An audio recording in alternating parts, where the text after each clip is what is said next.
हम कहते हैं हमें किसी धर्म में नहीं रहना है, हमको आदिवासी हैं, आदिवासी रहने दिया जाए।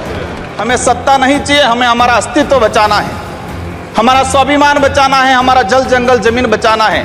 आदिवासी समुदाय जल जंगल जमीन की बात करता है तो उसको नक्सलवाद का ठप्पा दे दिया जाता है, उसको नक्सलवाद के नाम से मारा जाता है। 11 साल की बच्ची को मारा जाता है और कहा जाता है कि नक्सलाइट थी। 3-3, 4-4 साल के बच्चों को मारा जाता है, गर्भवती महिलाओं को मारा जाता है।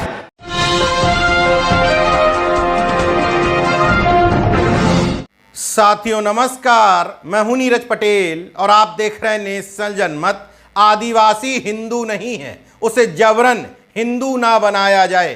हिंदू बता करके आदिवासियों की मूल पहचान खत्म की जा रही है। जनगणना में आदिवासी धर्म का कॉलम अलग किया जाए। हमें सत्ता नहीं, जल जंगल जमीन चाहिए। जब हम हमारी जल जंगल जमीन मांगते हैं तो हमें नक्सली और नक्सलवादी कह दिया जाता है।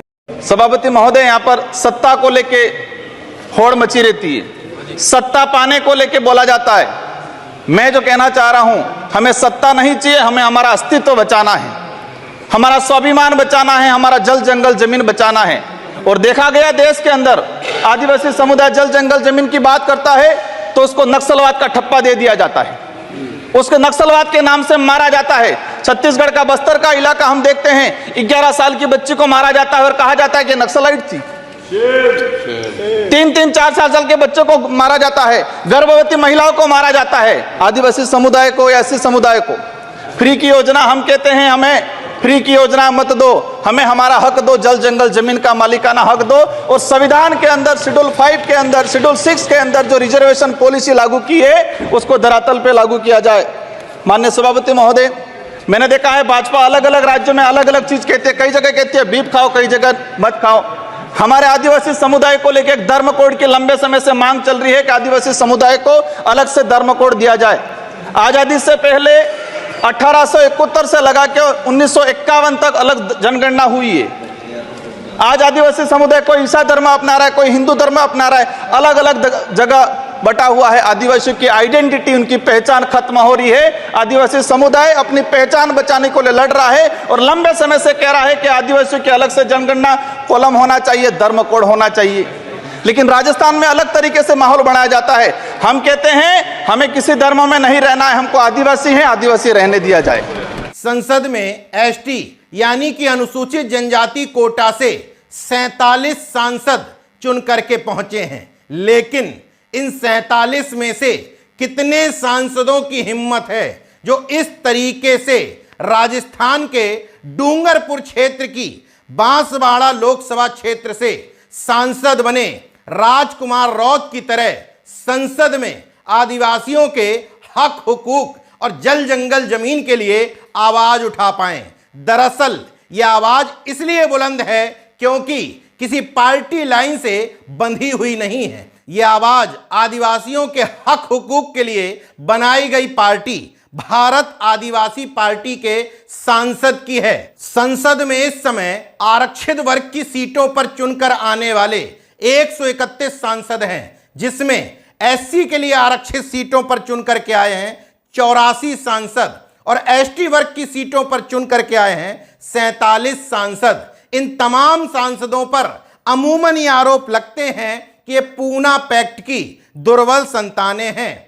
अमूमन ये भी कहा जाता है कि रिजर्व सीटें दुर्बल जनप्रतिनिधि पैदा करती हैं, मगर चंद्रशेखर आजाद और राजकुमार रौत दरअसल अपनी पार्टियों की मुखर और स्वतंत्र आवाजें हैं। इसलिए सदन में प्रमुखता और मुखरता के साथ जो बात कहने आए हैं उसको उसी ढंग से उठा भी रहे हैं। बांसवाड़ा से सांसद राजकुमार रौत ने संसद में भारतीय जनता पार्टी के एजेंडे को बुरी तरीके से धराशायी कर दिया।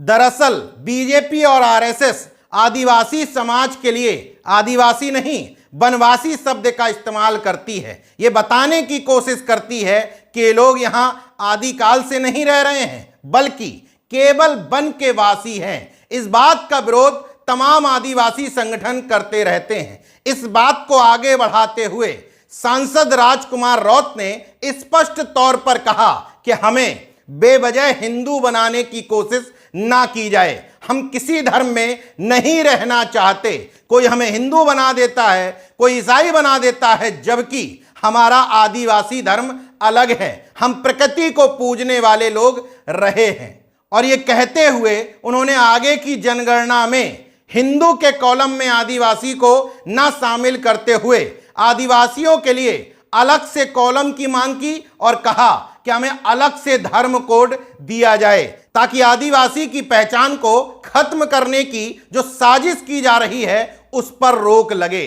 अंतर समझ लीजिए, जनता की बदौलत चुन करके आए किसी व्यक्ति में और किसी पार्टी की विचारधारा की गुलामी के दम पर चुन करके आए किसी जनप्रतिनिधि में क्या फर्क होता है। द्रौपदी मुर्मू इस समय देश की महामहिम राष्ट्रपति हैं, देश के सर्वोच्च पद पर बैठी हैं, मगर दोनों में अंतर समझिए। राजकुमार रौत चूंकि स्वतंत्र व्यक्ति हैं तो वो कह रहे हैं कि आदिवासियों का धर्म अलग है, हमारी पहचान अलग है, हमारी गिनती अलग से की जाए। लेकिन द्रौपदी मुर्मू जी के नाम की जैसे ही राष्ट्रपति पद के लिए घोषणा होती है, सबसे पहले मंदिर में झाड़ू लगाती हुई, नंदी के कान में कुछ कहती हुई, और जब अपने गांव में भी पहुंची तो वहां पर भी माथा टेकते हुए नजर आईं।